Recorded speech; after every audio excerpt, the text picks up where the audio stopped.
दोस्तों नमस्कार। पिछले वीडियो में हमने ध्वनि, आंदोलन और नाद को समझा था।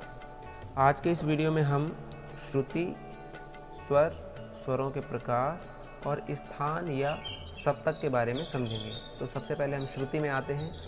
इसकी परिभाषा देखते हैं पहले किताब के हिसाब से कि वह नाद जिसे हम स्पष्ट रूप से सुन सकें, समझ सकें तथा किन्हीं दो नादों के बीच का अंतर बता सकें, श्रुति कहलाता है। अब मैं इसको एक्सप्लेन कर देता हूँ। श्रुति शब्द का मतलब होता है जिसे सुना गया हो, जिसे हम सुन सकें। लेकिन यहाँ पर एक बात है कि सुनने का मतलब खाली सुनना नहीं है, सुनकर समझ लेना भी है। जब हम हारमोनियम में स्वर बजाते हैं तो सा से लेकर नी तक बहुत सारे नाद होते हैं। उन सभी नादों को पहचानना, उनमें अंतर स्पष्ट करना संभव नहीं होता है।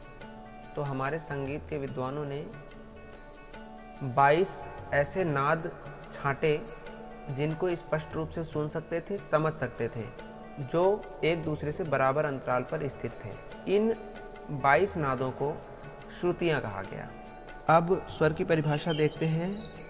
इन 22 श्रुतियों में से मुख्य 12 श्रुतियों को स्वर कहते हैं। ये स्वर अलग अलग श्रुति पर स्थित होते हैं। क्योंकि 22 श्रुतियों को गाना बजाना बहुत कठिन है, तो सरलता के लिए इन 22 श्रुतियों में से मुख्य 12 श्रुतियाँ चुन ली गईं। इन 12 श्रुतियों को स्वर कहा गया। अब आते हैं स्वरों के प्रकार में। स्वरों के मुख्य 2 प्रकार होते हैं। पहला शुद्ध स्वर या प्राकृतिक स्वर और दूसरा है विकृत स्वर। तो शुद्ध स्वरों को परिभाषित करेंगे हम। 12 स्वरों में से 7 मुख्य स्वरों को शुद्ध स्वर कहते हैं। हम ऐसा भी कह सकते हैं कि जब स्वर अपने प्राकृतिक स्थान पर हैं तो वो स्वर शुद्ध स्वर अथवा प्राकृतिक स्वर कहलाते हैं। और ये 7 हैं: सा, रे, गा, मा, पा, धा, नी। अब आते हैं विकृत स्वर में। जो स्वर अपने निश्चित स्थान से, या हम कह सकते हैं जो स्वर अपने प्राकृतिक स्थान से थोड़ा उतर जाएं या थोड़ा चढ़ जाएं, वे स्वर विकृत स्वर कहलाते हैं। ऐसे स्वर संगीत में 5 हैं। मैंने अभी बताया था कि 22 श्रुतियों में से मुख्य 12 श्रुतियाँ स्वर कहलाती हैं। तो 7 शुद्ध स्वर और ये 5 विकृत स्वर को मिला के 12 स्वर हो गए। अब विकृत स्वरों के 2 प्रकार हैं। पहला कोमल विकृत, दूसरा होता है तीव्र विकृत। कोमल विकृत, जब कोई स्वर अपनी शुद्ध अवस्था से या प्राकृतिक अवस्था से नीचे उतर जाता है तो उसे कोमल विकृत कहते हैं। ऐसे स्वर संगीत में 4 हैं और वो स्वर हैं रे, गा, धा और नी। अब आते हैं तीव्र विकृत स्वर में। जब कोई स्वर अपनी शुद्ध अवस्था से ऊपर हो जाता है तो उसे तीव्र विकृत कहते हैं। ऐसा स्वर सिर्फ एक ही है और वो स्वर है मा। तो रेगा, धानी कोमल और मा तीव्र, ये 5 स्वर और होते हैं शुद्ध के साथ साथ। तो टोटल हो गए आपके 12 स्वर। और इन स्वरों पे मैंने प्रैक्टिकल वीडियो बनाया है जिसका लिंक मैं डिस्क्रिप्शन में दे दूंगा। तो आप हारमोनियम पे बजाकर भी देख सकते हैं कि कौन सा स्वर कहाँ पर होता है, कौन सी की में बजता है।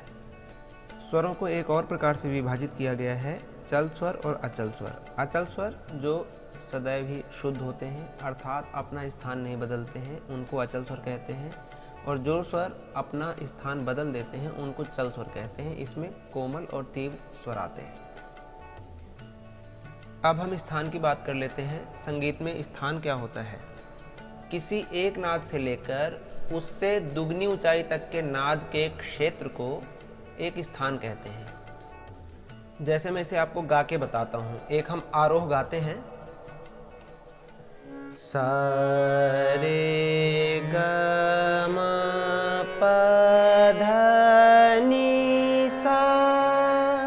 इस आरोह में मैं पहले सा से लेके अंतिम सा तक गया, तो जो बाद वाला सा था वो पहले सा से ठीक दुगनी ऊंचाई पर था। तो ये हो गया स्थान। अब हम जल्दी से बात कर लेते हैं स्थान के कितने भेद हैं। तो स्थान के 3 भेद हैं। पहला होता है मंद्र स्थान, दूसरा होता है मध्य स्थान और तीसरा होता है तार स्थान। इन तीनों स्थानों को समझने के लिए सबसे पहले हम मध्य स्थान समझते हैं। मध्य स्थान वो होता है जहाँ से आप सा बजाना शुरू करते हैं। जहाँ से भी आप सा बजाते हैं वहाँ से लेकर नी तक वो होता है मध्य स्थान। सा से पहले का जो स्थान होता है आपका वो होता है मंद्र स्थान, और नी से आगे का स्थान होता है उसको कहते हैं तार स्थान। स्थानों को हम सप्तक भी कहते हैं। सप्तक के बारे में डिटेल्ड वीडियो मैंने बनाया हुआ है, इसको भी मैं डिस्क्रिप्शन में डाल दूंगा, तो आप इसको वहाँ से समझ सकते हैं। इस वीडियो में इतना ही। आगे आने वाले वीडियो में और भी शब्दों की परिभाषाएं जानेंगे, उनको समझेंगे। धन्यवाद।